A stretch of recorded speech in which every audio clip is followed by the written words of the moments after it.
Hey, you guys, let's do some training.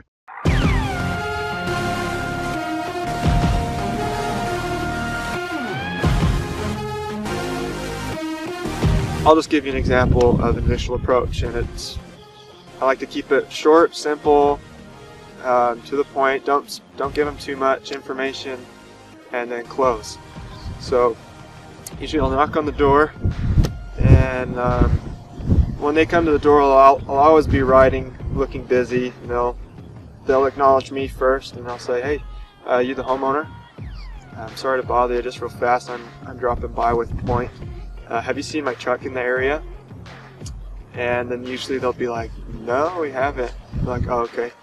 Well, the reason I'm stopping by is we've been servicing quite a few of the neighbors, and while we're here, we're offering a group discount. And if you guys are going to be here this afternoon, we can get you on about half price." And then I'll stop, and then they'll ask, "Well, how much is it? Or what are you guys doing?" Or,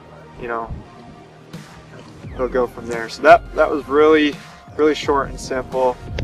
I do I'm the hottest guy initial. I actually adapted it from Lauren. I learned from Lauren the hottest guy initial, and that's how I do all the initials. It's because I'm the hottest guy. I typically like to do just the flesh outs initial. It's simple, it's an attention getter, it's something that's going to grab people, and they're going to be curious about what it is that you are talking about. To start by asking a simple question. Turn away from the person, and so that they have to get your attention. And then as they're asking for your attention, they say, "Well, why are you here?" Or like, "What's going on? Who are you?" My favorite initial is the route manager. Typically, I'll go up to the door, and my initial approach will be something like, "I'm Tyler with Point. I'm the route manager for this area." Then I'll show them we have a route sheet of who's being serviced that day or the next day, and I'll show them my open spots. Say we have 2 spots open today at 2, another one at 5. We can put you in here. If we can get you in today, go ahead and do it half off.